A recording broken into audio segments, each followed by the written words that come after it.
C'est super de revoir Superman, moi j'adore ça. Ça continue de me réjouir. Et son nom restera jamais lié à celui de l'homme d'acier. Déjà pour l'époque, les procédés techniques étaient formidables. Quand ils volent, quoi. Bon, c'était formidable. Comme vous voyez, poids et haltère. Mais le doublage, c'est très utile, vous savez. C'est de bon ton de le mépriser, mais on a tort. Ce sont les mauvais acteurs qui méprisent ça, parce qu'ils ne sont pas capables de le faire.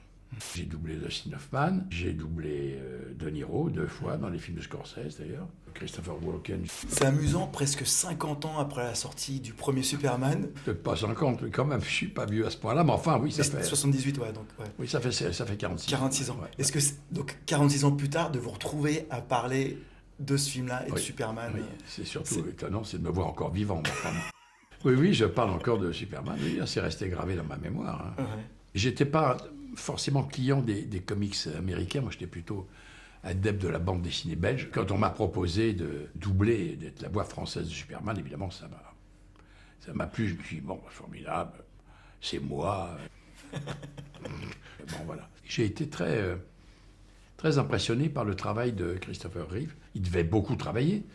Avant, pour ne pas avoir l'air de travailler pendant, j'ai essayé de faire mon possible pour ne pas le déshériter de son talent. Et on s'est très vite finalement entendus, lui et moi, sans qu'on ne se voit jamais. J'aimais sa fragilité, je m'en suis servi. Vous avez appris des choses avec ce documentaire sur lui? Ah oui, beaucoup. Ça, j'ai toujours pensé qu'on n'avait jamais vraiment regardé à quel point Reeve était un acteur formidable. Alors on l'a classé, c'est un très bon acteur, les machins, Superman, tout. Mais on a essayé au fond de le réduire à ça. Et c'est une erreur, parce qu'il était capable de faire beaucoup d'autres choses tout à fait brillamment. Ce film-là lui rend justice. On voit ce qui lui arrive, on voit ce qu'il veut d'autre, on voit ses fragilités, qu'on ne voit pas quand on le voit dans Superman, on se dit qu'il est invulnérable.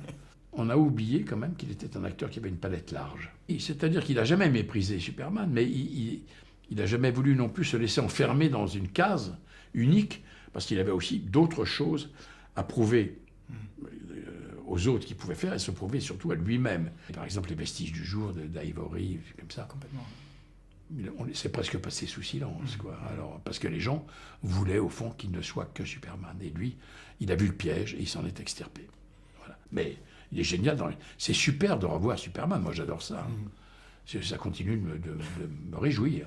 Est-ce que vous avez vu les autres Superman qu'il y a eu après lui? Non. Non, parce qu'il y en a eu d'autres. Je ne savais même pas qu'il y en avait eu d'autres. Ouais. Mais je ne savais même pas, parce que pour moi, c'était lui. Donc, j'ai pas eu cette curiosité, non. Et on vous retrouve dans le 2 et dans le 3, mais pas dans le 4. Non, pas dans le 4. Parce qu'on ne vous l'a pas proposé. Écoutez, je ne sais plus très bien, pour rien vous cacher, où j'étais pas libre. Et je tournais, peut-être, c'est pas impossible. Parce que je tournais beaucoup avec René à cette époque-là. Alors c'est peut-être ça qui m'a empêché. Ou ça avait changé, et étant donné que, si vous voulez, c'est 10 ans plus tard, ils ont peut-être pensé que j'avais 48 ans. Ils ont peut-être pensé qu'il fallait reprendre un mec plus jeune, j'en sais rien. Bon, voilà. Peu importe. Non, j'ai doublé Christopher Reeve sur beaucoup d'autres choses. Et on apprend du métier d'acteur en faisant du doublage comme ça? Et bien sûr. Bien sûr. Bien sûr, parce que quand on fait du doublage, alors, après ça dépend avec quels acteurs on double, mais quand on double des acteurs qui sont quand même, qui ont du poids, qui sont des acteurs, je sais pas, De Niro, Dustin Hoffman, Christopher Walken, eh bien, vous savez, on projette la séquence, comme on dit, et dans la séquence, elle est coupée en petits morceaux.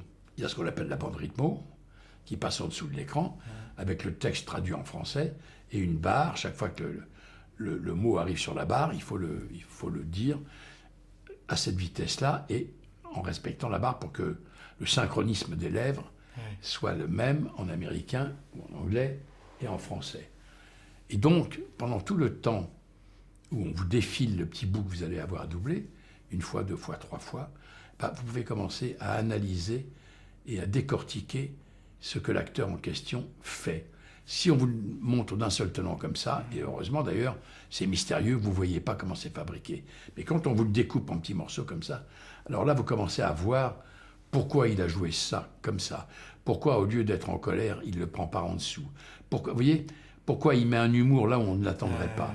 Donc on découvre des choses qui vous serviront par la suite pour vous-même. Et ça, c'est inappréciable. Donc j'ai doublé beaucoup de monde, hein, j'ai doublé beaucoup de monde. Et ça m'a appris beaucoup de choses, y compris sur des séries d'ailleurs américaines qui étaient des séries de seconde zone. Bon, mais même Dallas, hein, j'avais doublé. Vous avez fait Dallas. Je ne sais plus comment il s'appelle, le premier mari de... c'était, comment il s'appelait, Ken Kachaval, il s'appelait. Ah d'accord, ah oui. Voilà. Mais bon, c'était... Enfin, ça apprend quand même, ça apprend des choses. Ça. Si, j'ai doublé Tommy Lee Jones, j'adore, oui. Un acteur génial. Voilà. Et Non, mais j'en ai doublé plein. Hein, ouais. Justement, parmi tous les acteurs que vous avez doublés, lequel vous a le plus impressionné? Ils m'ont tous impressionné.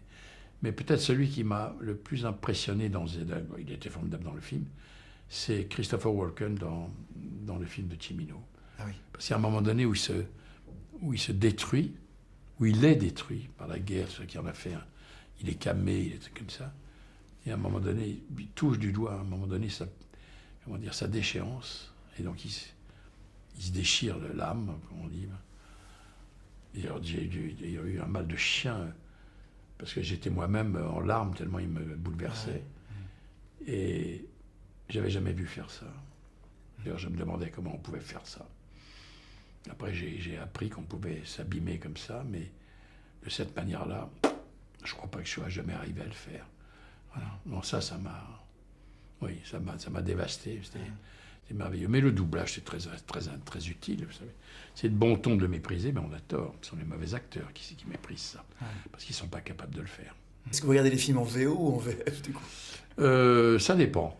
Alors, les films les plus récents, je les vois plutôt en VO. Ouais. Quelquefois, d'ailleurs, je les vois en VO et en VF. Mais les films les plus anciens, Kirk Douglas, je sais pas, William Holden, John Wayne et tout ça, honnêtement, je suis habitué à ces voix françaises, je les regarde en français. C'est merveilleux, c'est de la petite Madeleine pour moi. Bon. Merci attention beaucoup. À votre tête. Oui, je fais attention maintenant. Christopher Reeve, le Superman éternel, un documentaire exclusif. Vendredi 25 octobre à 20h50 sur TCM Cinéma et à la demande.